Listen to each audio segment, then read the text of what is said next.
My name is Neil Mackay, the podcast guy from 7 Million Bikes Podcast. I created a Vietnam podcast in 2019 as a hobby, and it's now grown into being one of the top 10% podcasts in the world, which I'm still absolutely amazed at. From then, I created 7 Million Bikes Podcast, and we now produce, edit, and host podcasts in diverse fields such as beer, pharmaceutical marketing, tourism, design, and even IT as well. So, I recently launched a comprehensive online course which will take you step by step to become a podcast expert from podcast beginner in just 1 week. Podcasting changed my life, and so it's now my mission to help other people change their lives and join me on this podcasting journey. So, how to make money from podcasting is one of the most common questions that I see being asked, often from people that haven't even started a podcast yet. Um, First of all, right off the bat, before we even go any further, if your number one goal from podcasting is to make money, then you're probably in the wrong place right now. You can make money from your podcast, but it isn't easy. Like anything, it's unlikely to happen overnight. And it's not going to happen without a lot of upfront investment, time, and energy. One of my biggest pet peeves, one of the biggest things that annoys me the most, and I've seen this and I'm sure you have as well, when you watch a YouTube video or a live stream or you read a blog and it tells you, oh, the number one side hustle, you're going to make money on the side, start a blog, start a YouTube channel, or start a podcast. And they'll dedicate one or two lines to it and then send you off on your way as if that you can magically go off, just start one of these, and suddenly the money's going to start flying in. It doesn't matter what one of these channels you choose, it's going to take an inordinate amount of time, energy, and dedication, and a lot of new skills to ever be able to make any money off of any of these. So you can do it, but it's going to take a lot of passion. And if you aren't already passionate about podcasting and you only want to do it as a way to make money, go and rethink about what it is you want to do. Because if your number one goal is money, I wouldn't recommend podcasting as the best way to do it. And let's be honest, if that is your number one goal, that's going to come through in your podcast. People are going to be able to tell that. And it's going to make it even less likely that your podcast is going to succeed. So I'm going to go through 7 strategies that you can use to monetize your podcast. So let's find out if you're going to be able to quit your job anytime soon. So the number one way that most people talk about, I even got asked about this yesterday, is advertising. So advertising to monetize your podcast. And this is a popular way. The way this works is ads are normally sold on a CPM basis, which is cost per thousand basis. So you can charge for advertising based on how many listeners that you have, which makes complete sense. The most valuable spots are going to be the pre-roll, which we can imagine is the beginning of your podcast, then the mid-roll in the middle of your podcast, and then the post-roll at the end of your podcast, which, let's be honest, the post-roll, you can imagine why that's the least valuable, because by that point, as you're a podcast listener like me, you're probably already skipping on to the next podcast. For an average 30-second ad at the beginning of your show, you're going to get about $18 for every 1,000 listens. For a 60-second ad, about $25. So it really depends where it's placed. I'm going to read off some numbers. You can probably see me reading this right now, but 30-second pre-roll ad spot at the beginning of your show, $18, like I mentioned. 60 seconds mid-roll, about $30. This is per 1,000, remember, 1,000 listeners. A 25-second post-roll ad is the cheapest at about $10. So if you just do some math, a weekly show with about 1,000 listeners could generate about $43 per episode if you place those 3 ads. So if you do one episode every week, it's about $172 a month. Now, that's a good amount of money, and that will cover your basic costs for your editing tools and the software that you use. But it's not something you're about to quit your full-time job over for $172 a month. And this is the big one. This is the most important thing. 1,000 listeners maybe doesn't sound much. Maybe the people who have already got a podcast can tell you they might already have tens of thousands of listeners, because people do. But to get to 1,000 listeners would put you in about the top 5% of podcasts in the world. So I'm not saying it can't be done, but it isn't easy. And like anything, the key to monetizing is volume. So no matter which one of these strategies you use that I'm going to talk about today, You need to worry about volume. You need to get the number of listeners. And how do you get more listeners? How do you make a successful podcast? Is number one, quality content. This comes above everything. So when I see people asking in Facebook groups, how do I monetize my podcast? I've not even started one. They're totally coming at it from the wrong way. You need to focus on making a quality product that people enjoy and listen to, and then you can worry about monetization. So, number one, quality content. Number two, promotion. You have to then promote your podcast in the right way. Like anything, you have to do promotion. So, focus on this, and then you're going to get success in whatever form that means for you. So, moving on, number two, another way to monetize your podcast is with memberships and gifts. So, you've probably heard of Patreon, and there's other similar membership platforms too. These are where you ask your followers, your listeners to donate to support your show. And you can give them different options as well. So, it can be anywhere from as little as $1 a month up to hundreds, if not thousands of dollars per month, depending on the benefits that you're going to give them. The key here is to create tiers that give value to your listeners, but also to you. So don't create a tier where they're going to donate $5, $10 a month, but it's then going to take you hours and hours to fulfill that tier, send them stuff, make new bonus episodes. Suddenly you're making yourself do all this extra work for just an extra few bucks. And then on the same flip side, make sure as well you're not offering tiers that don't really give any benefit to the listener, so they're less likely to join. One of the biggest surprises that I learned when I started my Patreon was that you can offer a tier with zero benefits. And this will be your cheapest tier, maybe just $1 or $2. And you can actually just put the benefit is you're supporting the show. You don't actually have to give anything extra. And this is one of my most popular tiers as well.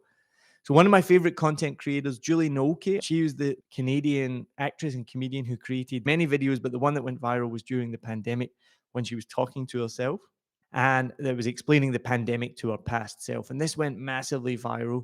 She has 5 tiers on her Patreon, which for just $2 a month gives you early access to her videos. It goes all the way up to $100 a month, and that will give you access to all of the benefits. And then you get blooper reels and all this crazy cool content sent to you. You even get signed postcards. Now, when I last looked at her Patreon, she had 617 patrons. That's what they call them, Patreon patrons. So even if we just do some quick maths, we average it out that the average patron was giving $5 a month. That would mean she's making $3,000 a month from these 617 Patreons. That's incredible. But like I said, it takes hard work, dedication, and energy.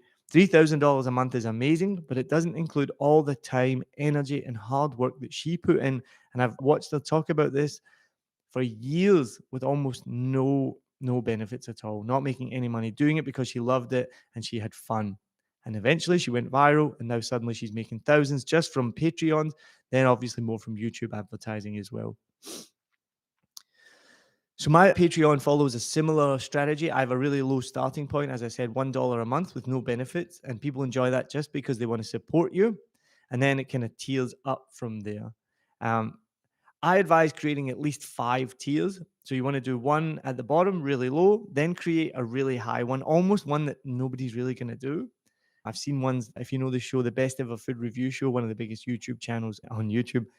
Their top tier, I think, is like $1,000, and you get like all these crazy benefits. I think it's like $40, $50 a month. Not really expecting anyone to do that. And then you have 3 tiers in between that offer staggered benefits that people are more likely to do. So I'd recommend 5 tiers: one really low, one ridiculously high, and then 3 more attainable in the beginning. My other big recommendation when talking about a podcast, and I say people ask before they've started it, should they monetize? Whether you've started or not, set up your Patreon immediately. My biggest regret was taking too long. I was like, oh, I'm going to wait till I'm a certain size. I'm going to wait till this time. I should have just started it right from the beginning. Even if you only have a couple of people join, it doesn't cost you anything. And you're going to start to build that community, which is another really important part that I don't touch on today, but building a community is a huge part of building a successful podcast. So if you create that Patreon right away, you're already starting to build your community. And whatever people give you, obviously, it makes a big difference. And it feels really good. It feels awesome when people actually want to support your podcast. So another strategy, so that's doing asking for monthly donations. The other way is to ask for one-off gifts. And you can do that with several platforms. You've probably heard of the one called coffee.com. I use another one called coffee.com, but it's spelled ko-fi.com. They're all really similar. The reason I chose the ko-fi.com was they didn't take any fees. And so, but they all do pretty similar from there. You will get paid out into PayPal. And if you're familiar with PayPal, you're probably going to get charged a fee if you withdraw that. So, like anything, there's always fees, but just be aware of that as well. They're all really similar though. The concept is buy me a coffee. You can send me a few bucks and I'm going to take that and go and buy a coffee. They obviously don't expect you that you need to buy a coffee. You can do anything you want. You can even change the wording as well to things like buy me a beer. And I just tell my listeners, if you prefer beer, I do like my coffee, but I prefer beer. If you want to buy me a beer, send me a few bucks. And one of the best feeling in the world is when I wake up in the morning, check my emails, and then there's an email from Tan in Germany, one of my listeners, and he sends me a few bucks. And he's like, hey, go buy yourself a beer. And I remember last Christmas, he sent me one. So I went out to a German beer hall. He's from Germany, bought myself a beer, took a picture of it, posted it on social media, tagged them, sent it to him. And I was like, hey, thanks. So I did directly take his money and then buy a beer with it. And you start to build this relationship with your fans, which is amazing. All right, moving on to number 4. Another way to monetize your podcast is affiliate marketing. Affiliate marketing is where you partner up with different brands and you get a tracking link and you share this link on your blog, on your emails, in your podcast. And then if one of your listeners, followers clicks that link and then buys the purchase, you will get a small commission. So if you look at any of my materials, as my website, my emails, the partners that I have are NordVPN, Best Buy, Descript, Canva, and Fiverr. Now, there's so many different affiliate platforms out there. Go out and you can just Google and find them. I'm part of one called Impact. There's another one called ClickBank, which is one of the biggest ones. I believe this one's only available for US customers. I think Impact is only available for US customers as well, but I somehow managed to slip in there, so I'm able to use that. And you can also apply directly to individual brands as well, which I have done. So if you're ever using a product and you want to know, oh, can I be an affiliate partner for this? Just go to their website or just Google, like, for example, NordVPN affiliate partner, and it will take you not to the main homepage, but to the affiliate partner website. And then you can put in an application. Your application will be approved. It depends on the traffic of your website or your email list or how big your podcast is, whether you'll get approved or not. But if you do, then you can start to share that link. And then, as I said, when people click that link and if they make a purchase, then you will get a commission from that as well. So try and make sure that you find brands that match your podcast. I recommend. So don't be false or fake. Promote the products that you use. And the best thing of all, 60% of podcast listeners have bought something from a podcast ad. So instead of inserting ads into your podcast, like I mentioned, and you get maybe $18 for every 1,000 listeners, you could actually put in an ad that you create yourself, because people like to listen to ads from the podcast host. And then if people click that link, buy the product, you're going to get a commission. So in my mind, affiliate marketing could potentially be more lucrative than putting in paid ads, because as I mentioned, for 1,000 listens, you're going to get maybe $18. You put an ad that you've created on your podcast for 1,000 listens with a link to buy it, and then someone purchases that, you can get a commission of up to $40 or $50 rather than just 18 for an ad. So it could be more lucrative. And then some of the affiliates, like Descript, for example, which is the podcast editing software, if they sign up for a monthly plan, you'll actually get a 15% commission every month for the first 12 months. You'll get an ongoing commission for the rest of the year. So the biggest thing is make sure that you work with partners that you believe in, that you've used, and that you can vouch for as well, and that fit into your niche as well. On my podcast, a Vietnam podcast, the one I promote the most is NordVPN, because most of my listeners are in Vietnam and many people in Vietnam use a VPN. If I was to promote Descript, which is a podcast editing software, as I mentioned, on a Vietnam podcast, it's not really the audience for that. So it's going to be less likely to be successful. So whatever your podcast is about, make sure that you promote those kind of affiliate links. And once you're on these platforms, you can find so many different brands that you can partner with. I mean, if you're like a travel podcast, tourism, get on one of the highest paid commissions are hotels and airlines. You can partner with airlines. You share that link and you'll get a commission from people's flights. So look into that as well. So fifth strategy is sell merchandise on your podcast.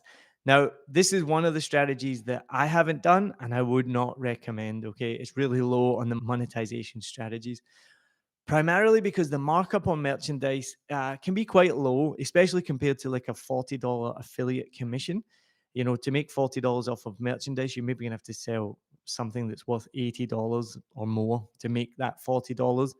But the biggest thing as well is it takes a lot of time to fulfill that. If you're selling merchandise, it means, first of all, you have to go purchase the merchandise ahead of time, get it printed, get it made, have it stocked in your house. Then you're going to have to take the orders and then fulfill them. So then you're going to have to take more time sending them, packaging them, getting them to the people. So that means it takes you a lot of time and energy to do that, leaving you with little time and energy. And the main thing we want to do here is be efficient and see how we can make money the easiest. So I wouldn't recommend selling merchandise. I think it takes a lot of time and energy to do that. Now, number 6, though, is if you already have a product, then you can use your podcast to sell that, because it means you already have the systems in place to do that. So again, you need to make sure it fits your niche or it's generic enough that it's going to apply to your listeners. So as I said, I promote NordVPN, but I don't promote Descript. But if you already sell beer and you have a podcast about beer, then you should absolutely use your podcast to sell beer. All right. So make sure that you can sell products, but I would only recommend it if you already sell them, you have the systems in place, and then you can use your podcast to do that. But again, make sure your podcast fits that. If you have a knitting store, a knitting podcast, and you have a knitting store, then that's perfect. Then you can sell those products. I would absolutely do that. And then last one, number 7, is monetize your podcast by either creating an online course or offering your consulting services. And this is probably one of the best ways to monetize your podcast. Since long before the pandemic, but obviously greatly accelerated, people are learning more and more online and they're really used to it. You've probably heard of the platforms like Coursera or Udemy, and people are now learning online more than ever and paying to do so. So if you have a skill at all, you can create your own online course and sell that, and also sell your consultancy services online as well. We know now we have the technology, everything can be done online. We don't need to do it. We don't need to go and meet people. So if you're a singer, you can create a course, teach someone how to sing. You can offer your consultancy services. You could meet with them online on Zoom and teach them how to become a better singer. As long, again, I've mentioned it a few times, as long as it matches the niche of your podcast. Okay. But again, it's not a quick and easy process. And this is something, again, I see all the time. Oh, start a YouTube channel, start a podcast, start a blog, create an online course. All the money is going to come flying in. It's so easy. It's not easy. It takes time and energy, but you can do it. And then it makes a perfect match for your podcast. I'm about to start a podcast with a new client about the restaurant business. She's an expert in restauranting in the food and beverage industry, and she's going to be using it to sell her consultancy services, which she already does. It's just another vehicle to market what she does. So I would recommend, this is the biggest one, creating an online course and selling consultancy services for what you've done. You may know already, so I've just launched my first ever online podcast course. So I'm going to be teaching people from the beginning to expert in just 1 week, showing them how to create their podcast. It wasn't easy. It's taken me about a year. I remember it was January 29th last year, and I did kind of get suckered in. I'm going to start a course. It's going to take me a couple of weeks. I started it, and then I shared it with someone, and they were like, no, this is garbage. You'll be able to sell this for about $1. I was like, oh my goodness. So being the perfectionist that I am, I went away and redid it, been working on it. And it's been now a year, and I'm only now ready to launch it. So I would recommend doing a course. You don't need to take a year to do it. You can get it started quickly. Consultancy services obviously can be done a lot quicker, but if done right, it's the best way to monetize your podcast. So I will share the link if you haven't seen it already. Check out my new podcast course. If you haven't started yet, then I really think it will be able to help you create your podcast. I've already had a few people do it already. I'm 100% success rate so far of all the people who've started and finished my course. They've all started their own podcast already, which makes me really, really proud as well. So just to summarize, these are some of the monetization strategies that you can use. There are more. And if you think of anything else as well, then please let me know. Send me an email. Other strategies include things like selling premium episodes that nobody else can get, selling premium subscriptions. I've seen people sell access to the back catalog. It's not open to the public. Only paying members can get that, or offering content upgrades. But as you can kind of guess, everything involves selling something. The money doesn't just fly in. It means you have to put yourself out there, promote it, sell it. So some people are uncomfortable with that, and that's completely normal. It's something that you will have to get over that a little bit. You will have to promote your product to be able to make money from it as well. So just to finish, my top tips to finish would be, first of all, set up a subscription website like Patreon and set up coffee.com. Have those links on your website, on your email, promote it gently in your podcast every time. Start to create that community as well. I wouldn't worry about running ads. As I said, you're really not going to make much money from ads until you start to get bigger and bigger, over 1,000 downloads per episode. And once you do get that big, the ads are going to start coming to you as well. So I would look into getting associated with affiliate brands and start to promote them. So make sure those affiliate brands are in your niche. If you can earn enough in the beginning to cover your cost, I think you'll be doing pretty good. And then hopefully, eventually, you'll be able to start to quit your day job, which is what a lot of us want to do, right? But the biggest focus is, and I said it in the beginning, focus on making great quality content. Okay. Nowadays, you're competing in the content arena with so many different people. Used to be you could just whack up a podcast and people would maybe come and listen. Now you're competing against some of the big, big celebrities that have podcasts. A few years ago, barely any celebrities have a podcast. You want to make sure that you're making quality content. Get a good microphone, get good headphones, use Descript as your software, use good editing tools. Don't just make it like, even yesterday, I was talking to one of my potential new clients, and she went, "Well, can I just put my phone between us and I'll just record it?" I was like, "No, no, you can't do this anymore. You can't just record it on your phone, do no editing, put it up there and expect it to be good. Nobody's going to want to, for sure, pay for content like that. So focus on making the best quality content that you can. Follow these strategies, and you will be able to be successful." So thank you so much for joining me today. So I hope you've enjoyed it. Please make sure you check out 7millionbikes.com. I'll also share the link to my course if you're interested in doing the course. I really think it will help you. Thank you very much. Cheers.